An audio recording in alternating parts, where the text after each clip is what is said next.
로마서 10장 13절 같이 읽습니다. 누구든지 주의 이름을 부르는 자는 구원을 받으리라. 아멘.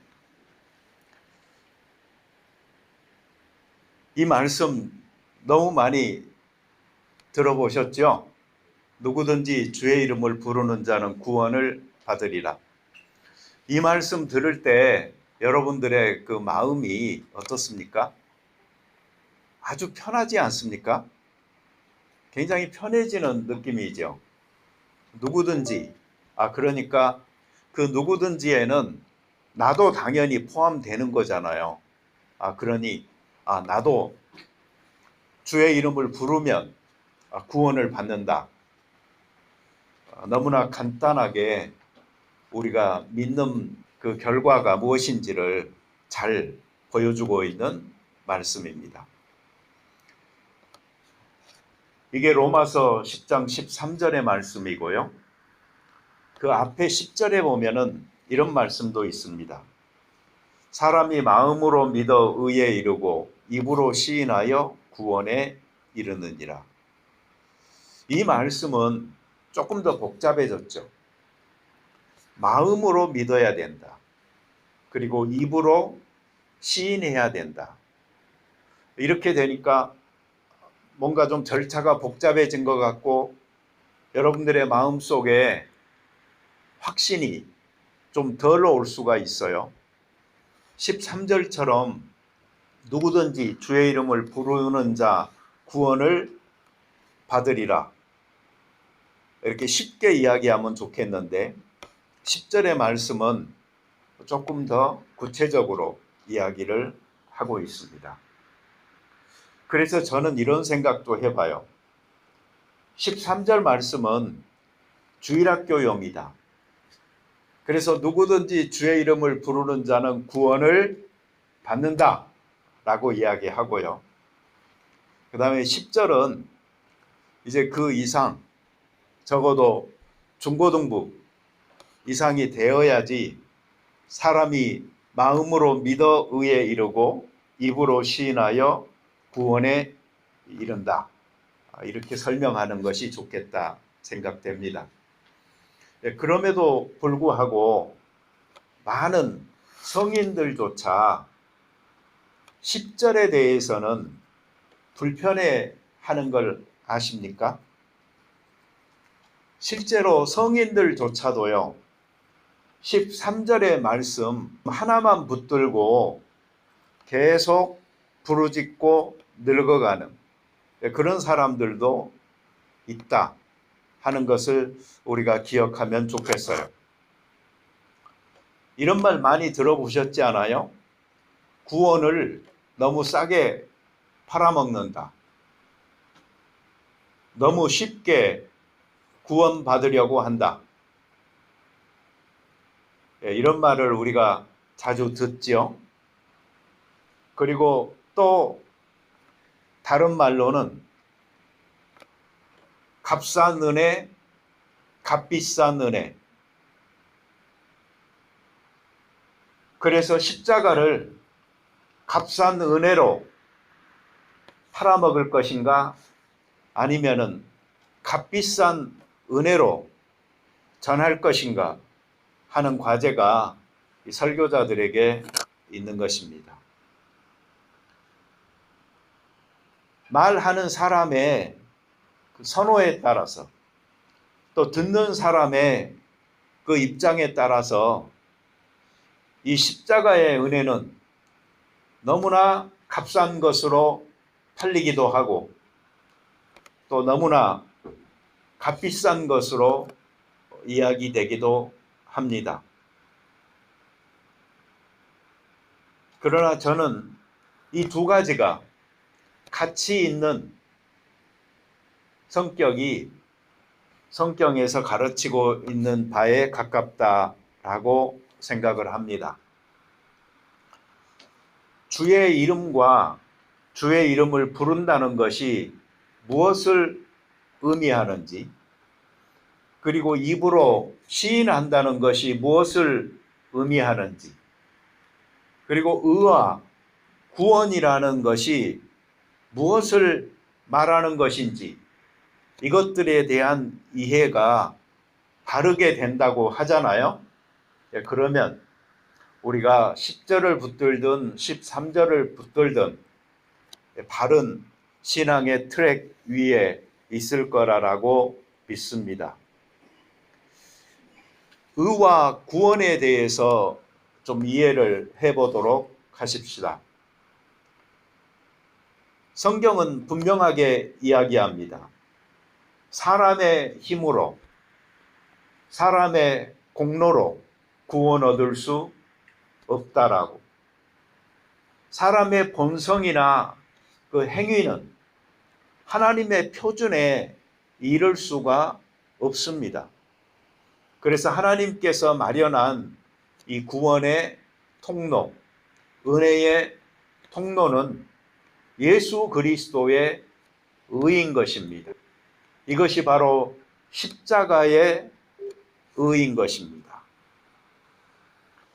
성경은 주 예수 그리스도로 옷 입는 것에 대해서 이야기하죠.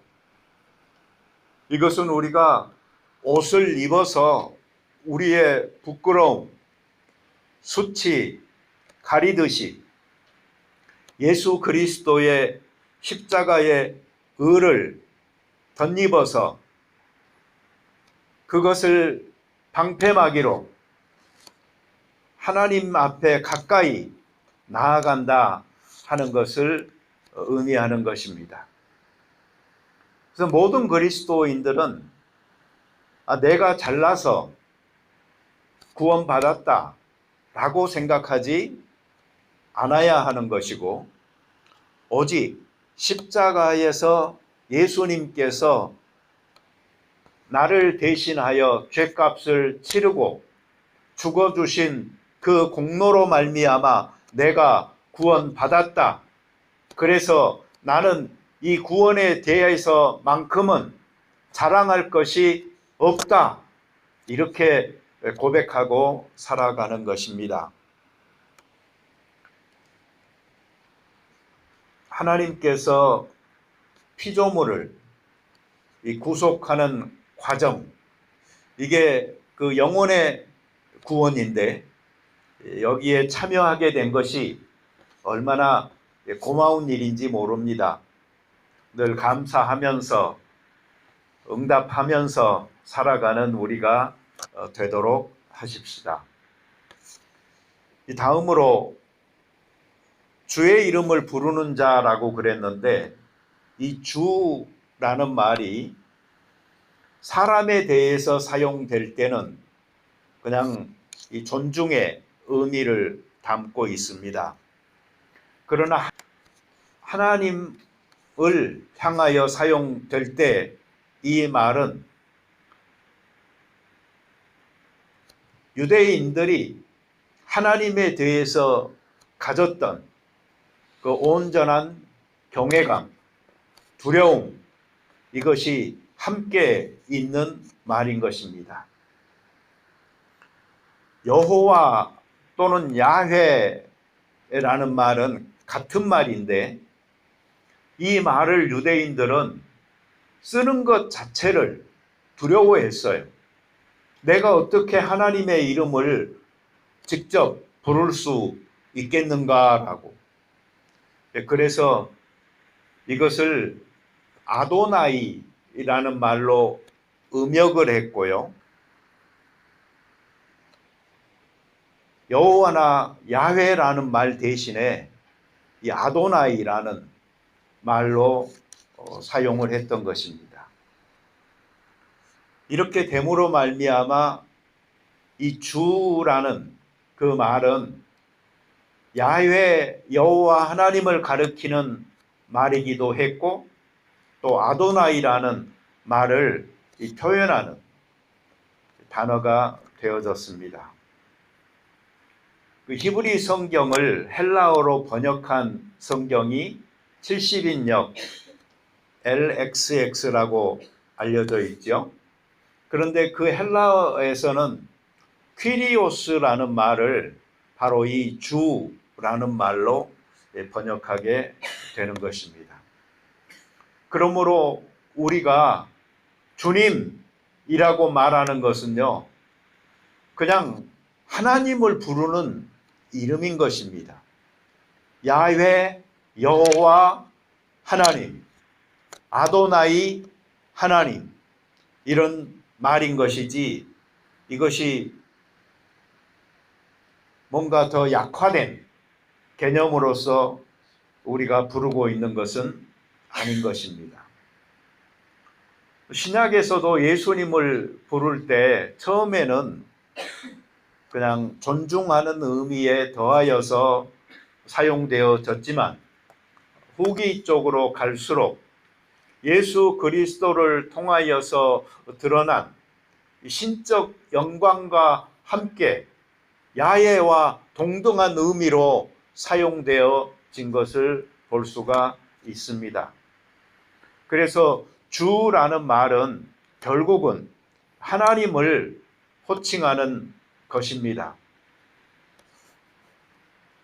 주의 이름, 이것을 우리가 좀 더 정확하게 예수 그리스도에게 적용하여서 본다면은 예수님의 가장 그 온전한 호칭이라고 일컬어지는 주 예수 그리스도, 이 말은 다시 말하면 하나님 예수 그리스도라는 말입니다. 그래서 예수님이 주님이시다 하는 말은 예수님이 곧 나의 구세주요 주인이신 하나님입니다 라는 고백인 것입니다. 또한 이 메시아라는 말 속에는 예수님이 왕이요 제사장이요 선지자이십니다 라는 고백이 함께 들어가 있습니다. 주를 가볍게 뜻없이 사용해서는 안 되겠죠.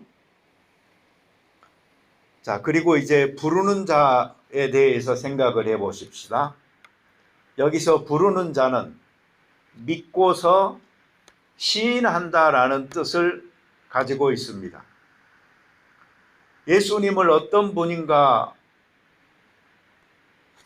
인식하고 부르는 것이 중요한데 그냥 이름만 부르는 것이 아니고 또는 내가 얼마나 정확한 발음으로 부르느냐가 중요한 게 아니고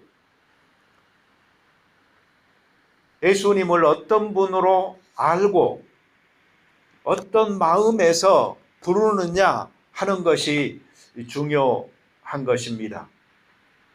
예수님의 그 고귀한 이름에 합당한 존경의 태도, 우리의 믿음, 신뢰, 의지하는 마음을 온전히 실어서 그 주의 이름을 불러야 하는 것입니다. 그래서 13절에서 이 부른다는 말은요, 10절에서 믿고 시인하는 것, 여기에 해당하는 말입니다. 주의 이름에 관계된 지식을 깨닫고 완전히 공감하는 마음을 가지고 온전히 그분의 가르침을 따라 살려고 힘쓰면서 이 주의 이름을 불러야 합니다.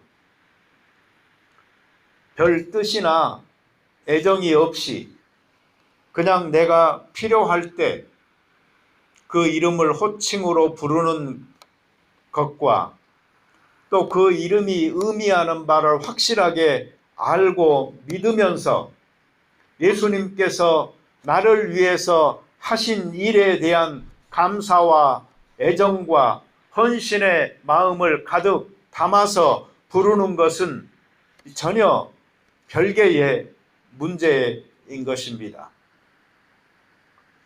저는 지금도 불편한 것이 기도하기 전에 주여 삼창하고 기도합시다 하는 말입니다.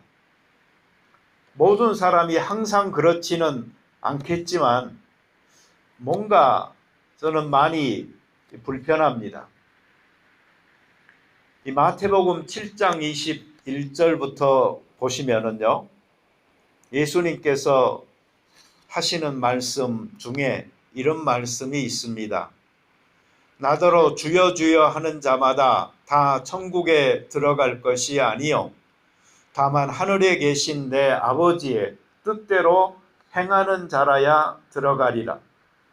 그날에 많은 사람이 나더러 이르되 주여 주여 우리가 주의 이름으로 선지자 노릇하며 주의 이름으로 귀신을 쫓아내며 주의 이름으로 많은 권능을 행하지 아니하였나이까 하리니 그때에 내가 그들에게 밝히 말하되 내가 너희를 도무지 알지 못하니 불법을 행하는 자들아 내게서 떠나가라 하리라. 예수님의 이름으로 선지자 노릇을 하고 귀신을 쫓아내고 많은 권능을 행한 사람들에게 예수님께서는 불법을 행하는 자들이라고 내가 너희를 도무지 알지 못하니 내게서 떠나가라라고 말씀하신다 하는 말입니다. 이것은 주의 이름을 부르기는 부르지만 주의 이름을 단지 이용하는 데 바빴던 사람들, 그들에게 하신 말씀인 것입니다. 이 말씀을 하시기 바로 전에 예수님께서 하신 말씀이 열매로 그들을 알리라 라고 말씀을 하셨어요. 이것은 생활의 열매가 무엇인지를 보면 그들이 거짓 선지자인지 알게 될 것이다 라는 말씀이고요. 또 이 말씀을 하신 바로 후에 하신 말씀이 모래 위에 지은 집과 반석 위에 지은 집의 비유였던 것입니다. 그 비유를 통해서 예수님께서 말씀하시고 싶었던 바는 말씀 위에 즉 순종하는 믿음을 가지고 사는 것과 그렇지 못한 것의 차이가 얼마나 큰지를 가르쳐 주셨던 것입니다. 여러분 여기 그 믿는다라는 헬라어 그거는 피스튜오라는 말인데 크게 보면은 두 가지로 구성이 되어져 있습니다. 첫째는 신뢰하는 것, 그리고 둘째는 맡기는 것입니다. 내가 신용해요, 신뢰해요. 그러니 의지하고 맡기는 것입니다. 그러니까 믿음을 가지고 있다고 하면서 이 두 가지가 없잖아요. 그러면은 참 문제인 것이죠. 예수님을 신뢰하지 않아요. 예수님께 맡기지도 않아요. 그러면 곤란하게 되는 것입니다. 보통 사람들은 어디에서 더 실패할까요? 두 번째죠. 온전하게 나를 맡길 수 있다는 것은 그만큼 신뢰하는 것입니다. 하나님께서 세우신 구원의 계획, 그리고 예수 그리스도가 성취한 그 구원, 그리고 성령께서 각 사람에게 적용하여 온전한 구원에 이르도록 하시는 이 과정에 내가 온전히 나를 맡겨서 살아갈 수 있는 것, 이것이 믿음인 것입니다. 이러한 믿음을 가지고 있는 사람들은 공적으로 자기의 믿음을 고백해야 합니다. 요즘은 이 남의 눈치 보면서 거짓 고백을 하는 경우도 많아서 할 말은 없지만 적어도 신앙 세계에서까지 거짓말은 하지 않으리라고 믿습니다. 그렇다면은 이러한 믿음을 가지고 있는 자들은 자기가 이러한 믿음을 가지고 나는 삽니다 라는 사실을 전적으로 다른 사람들 앞에서도 드러나게 고백하고 하나님의 그 가족의 일원으로 살아가는 삶이 있어야 되겠습니다. 여러분, 여기 시인한다라는 말은 호물로게오라는 말인데 이 말도 사실은 가볍게 볼 수 있는 말은 아닙니다. 동의합니다. 인정합니다. 고백합니다. 감사합니다. 약속하고 계약합니다. 라는 이러한 뜻들을 가지고 있는 것입니다. 그래서 성경에서는 입으로 시인하여 이렇게 되어 있기 때문에 우리가 너무나 쉽게 생각하는 경우가 있는데 이러한 의미들을 담아서 우리가 시인할 수 있어야 되는 것입니다. 저는 여러분들에게 내가 좀 믿어보려고 하는데 하는 사람들의 의지를 꺾어버리거나 자백을 추궁하기 위해서 이런 말을 하는 것은 아닙니다. 적어도 우리가 시인한다는 것을 절대 가볍게 보지 말고 오히려 무거운 것이니까 친구 따라 강남 가듯 하지 말고 충분한 성찰을 통해 진정하게 시인하고 시인했으면 그 고백대로 바르게 살자 하는 의미에서 이런 말씀을 드리는 것입니다.